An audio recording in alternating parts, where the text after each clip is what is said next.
السلام علیکم ورحمۃ اللہ وبرکاتہ۔ الحمد للہ وکفا والصلاة والسلام علی النبی الامی المصطفیٰ وعلی آلہ وصحبہ اما بعد۔ خواتین و حضرات، اس سے پہلے چند ایک چھوٹے چھوٹے سوالات کے جوابات دیتے ہوئے عنوان کو دو حصوں میں تقسیم کیا گیا، اور اس میں یہ جواب دیا گیا کہ منہ بولا بیٹا جو ہے، یا جس کو ایڈاپٹ کیا جاتا ہے، یا جس کو عربی میں متبنہ بیٹا کہتے ہیں، اس کی شرعی حیثیت کیا ہے۔ تو باوجود اس کے کہ سوالات کے جوابات تو دیے گئے، لیکن پھر ایک چھوٹا سا سوال سائلہ کے ہاں سے یہ ملتا ہے کہ کیا بیٹا ہی صرف متبنہ ہو سکتا ہے یا بیٹی بھی؟ تو چلیے، سوال تو بڑا مختصر ہے، یہ بھی جواب دیا جا سکتا ہے کہ جی، بیٹا اور بیٹی دونوں شامل ہیں، مگر باوجود اس کے کہ اب سوال کا جواب تو دینا ہی ہے، تو جو چند گزارشات پہلے دو حصوں میں بیان نہیں کی گئیں تو ان کا اس میں اضافہ کر دیا جائے اور اس کا جواب بھی دے دیا جائے۔ پہلے حصے میں یہ بیان کیا گیا تھا، اس کا خلاصہ یہ ہے کہ اسلام سے پہلے اور اسلام کے ابتدائی ایام میں عربوں کے ہاں یہ رواج تھا کہ وہ کسی دوسرے کو کے بیٹے کو یا بیٹی کو لے لیتے، بیٹے کا زیادہ ذکر ہے، اور اس کو اپنی طرف منسوب کر لیتے، یعنی اس کے باپ کی جگہ پر اپنا نام لکھتے۔ اس کو شرعی لحاظ سے ممنوع کرنا تھا رب العالمین نے، یہ رواج چل رہا تھا، اور نبی کریم صلی اللہ علیہ وسلم نے بھی اپنا بیٹا متبنہ بنایا تھا، زید بن حارثہ، اور وہ بڑا محبوب تھا نبی علیہ الصلوۃ والسلام کو، اور پھر آپ نے اس کی شادی بھی کی ہے، اتنا پیارا تھا، بلکہ اپنی پھوپھی کی بیٹی کی حضرت زینب بنت جہش کے ساتھ اس کی شادی کر دی۔ تو ان کے بچپن کا واقعہ میں نے پہلے بیان کیا ہے، کیسے وہ غلام ہوئے، کیسے نبی علیہ الصلوۃ والسلام کو سیدہ خدیجۃ الکبریٰ نے ہبہ کیا، گفٹ دیا، اور آپ نے کیسے اس کو آزاد کیا۔ اس کے ماں باپ لینے کے لیے آئے، اس کا ایک چچا آیا، والد آیا، تو نبی علیہ الصلوۃ والسلام سے کہنے لگے کہ جو پیسہ ویسا لینا ہے آپ نے لے لو، کہ ہم اس کو لے کے جائیں گے۔ وہ شام سے آئے تھے، ان کا تعلق شام سے تھا۔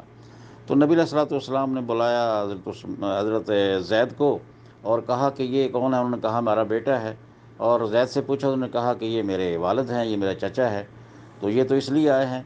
تو نبی علیہ السلام کے اس کے والدین کو، یعنی اس کے والد اور چچا کو اختیار دیا کہ اگر جاتا ہے تو ساتھ لے جاؤ، مجھے کوئی اعتراض نہیں ہے، میری طرف سے آزاد ہے۔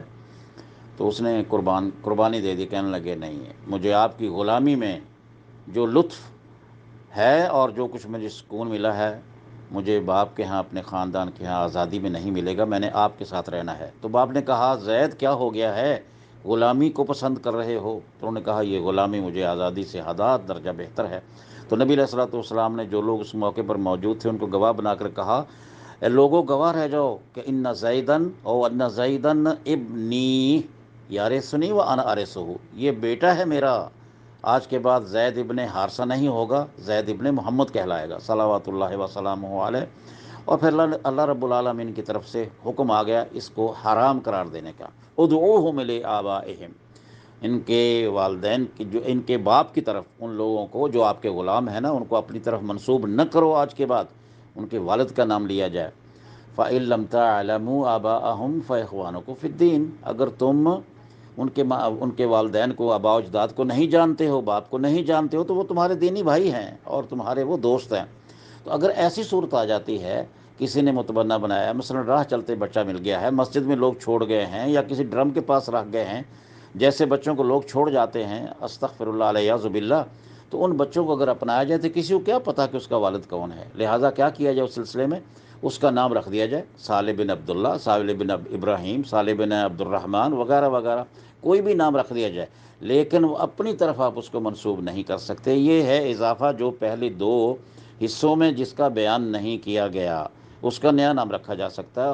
اور جنگوں کے اندر ایسا ہوتا ہے، عورتیں غلام اسیر ہو جاتی ہیں، بندے مار دیے جاتے ہیں، چھوٹے بچے بیچارے یتیم رہ جاتے ہیں، اور کسی یتیم کو لے کر اگر آپ اڈاپٹ کر لیتے ہیں تو بہت بڑی نیکی ہے، لیکن اس کے لیے پھر رضاعت کی شکل ہے، اور وہ بھی اس کا ذکر بھی وہاں پر ہو گیا ہے اس کا، کہ رضاعت کیسے ہو، کتنی دفعہ بچہ عورت کے جس نے اس کو اپنایا ہے اس کے پستان سے دودھ کو نکالے گا، اور 5 مرتبہ کم از کم نکالے گا، اور جی بھر کے پیے گا، جب اس کا پیٹ بھر جائے اپنی مرضی سے، جب وہ پستان کو یا نپل کو یا ماں کی چھاتی کو چھوڑے گا، جب تک وہ پیٹ نہیں بھرتا وہ نہیں چھوڑے گا، اگر اس کو کسی نے چھڑا دیا ہے تو وہ رضا کے اندر شامل نہیں ہوگا. 5 دفعہ اس جو 5 دفعہ کرنا ہے نا وہ اس میں شامل نہیں ہوگا. بچہ اپنی مرضی سے چھوڑے گا تو اس کو شمال کیا جائے گا، جس کو ہم مسا کہتے ہیں. اور نبی علیہ الصلوۃ والسلام نے فرمایا کہ لا تحرموا من المسۃ والمستان، یعنی 1-2 دفعہ چوسنے سے نہیں، 5 مرتبہ ایسا کرے. وہ 2 دن میں کر لے، 10 دن میں کر لے، 1 دن میں کر لے،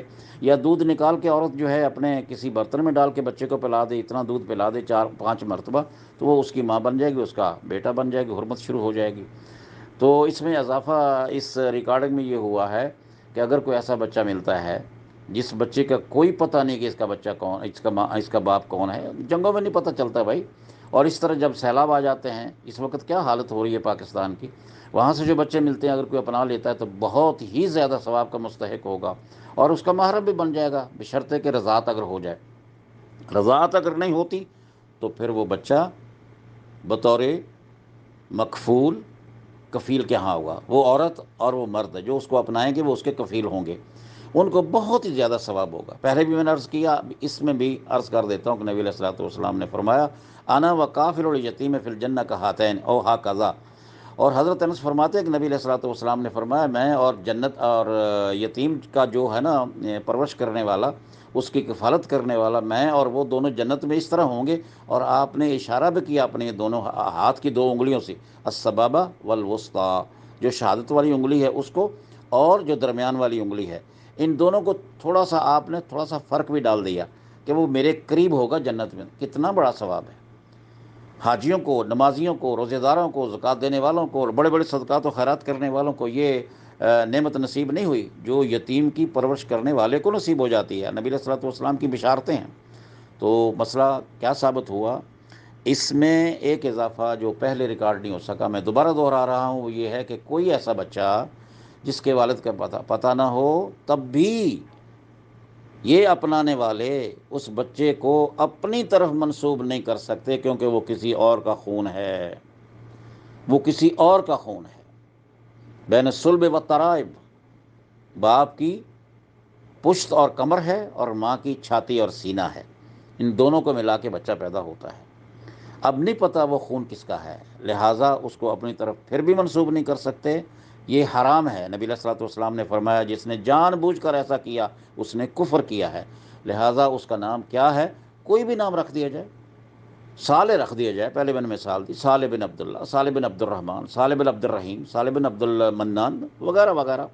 تو اللہ تعالیٰ سے دعا ہے کہ اللہ رب العالمین ہمیں قرآن و سنت کی صحیح سمجھ اور فکر عطا فرمائے، اور ہمیں نبی صلی اللہ علیہ وسلم کا امتی بنا کر قیامت کے نبی علیہ الصلوۃ والسلام کے ساتھ میدان محشر میں حوض کوثر سے پینا نصیب فرمائے، اور آپ ہی کے ساتھ آپ ہی کے زمرے میں جنت الفردوس میں داخلہ بھی نصیب فرمائے.